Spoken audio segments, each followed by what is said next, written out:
मैं तो यही मानता हूं, क्योंकि बिस्तर जिस तरह से बिल्कुल सलीके से सजा संवरा था, बिल्कुल साफ सुथरा था, अगर उस पर कोई चढ़ता, 4-5 लोग चढ़ के उसके बॉडी निकालते, तो वो उसकी अवस्था जो है उथल पुथल वाली हो जाती। लेकिन बिस्तर बिल्कुल करीने से, तरीके से सजाया गया था, इसका मतलब कि उसे मार के कहीं सिर्फ लेटा दिया गया था। तीसरी बात ये कि उनके ही एक सर्वेंट ने कहा कि वो 15-15 मिनट पे आके देखा करते थे कि सुशांत क्या कर रहे हैं, सो रहे हैं, खा रहे हैं, पी रहे हैं। तो उसने दरवाजा बंद कैसे था, दरवाजा बंद क्यों था? तीसरी बात या चौथी बात ये कि वो चाबी वाले जिसकी इतनी अहमियत थी, वो कम वक्त वो गया कहाँ? पुलिस ने उसकी उसकी उसमें तफ्तीश क्यों नहीं की, उसकी उससे जांच पड़ताल क्यों नहीं की, उसे इंटरोगेट क्यों नहीं किया, उसे क्यों नहीं बुलाया? वो आज तक दिखा नहीं। तो चाबी वाला कहां से आया? पहले तो अगर दरवाजा तोड़ा गया तो दरवाजे पर तोड़ने के निशान होने चाहिए। दरवाजा तोड़ने पे नहीं खुला तो चाबी वाला आया।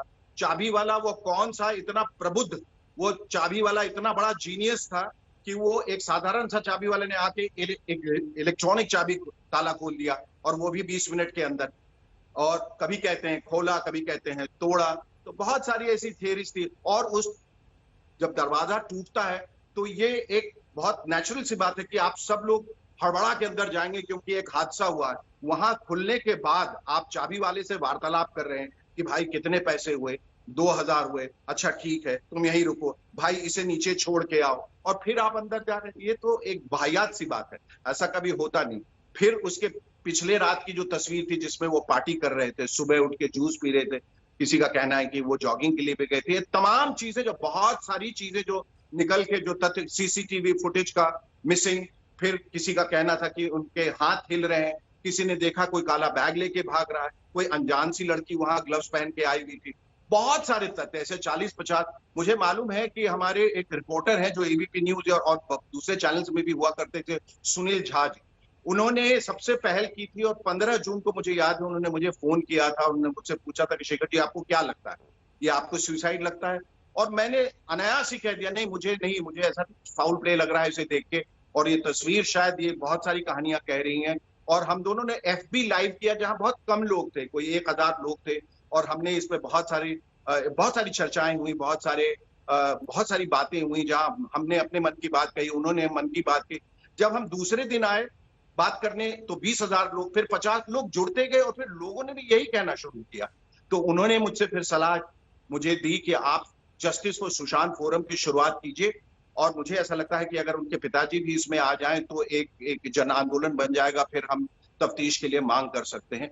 उसी को लेकर मैं बिहार गया, उनके पिताजी से मिला, तेजस्वी यादव जी से मिला, नीतीश जी से मिलना चाह, वगैरह वगैरह। तो ये शुरुआत तमाम चीजें वहां हुई, और लोग इसमें जुड़ते गए, एक बड़ा कारवां बन गया। आज की ये बात हो रही है कि लोग कहते हैं कि मीडिया ट्रायल क्यों हो रहा है। भाई मीडिया का काम है इन्वेस्टिगेट करना, मैं उसे ट्रायल नहीं कहूंगा, मैं कहूंगा ये मीडिया इन्वेस्टिगेशन है।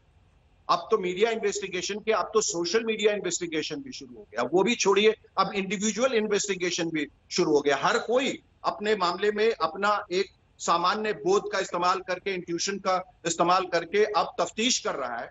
और एक फोरेंसिक एक्सपर्ट है जो बहुत सारी ऐसी चीजें जो निकाल के वो ले आया है, जो शायद पुलिस का काम था। हमने उस सारे उन तथ्यों को उजागर किया है। तो बात जो थी वो एक छोटी सी बात से निकली, लेकिन बात चूंकि सच को दबाया जा रहा था, इसलिए सच जो है वो बिल्कुल ऐसा कह लें कि वो आसमान फाड़ के, जमीन फाड़ के वो बाहर निकला, और सच अब उजागर हो गया। नमस्कार, मैं हूं अंजना ओम कश्यप। हमें उम्मीद है ये वीडियो आपको पसंद आया होगा। लेटेस्ट खबरों के लिए यूं ही देखते रहिए आज तक, और इस वीडियो के पसंद आने पर लाइक, शेयर एंड सब्सक्राइब करना ना भूलें।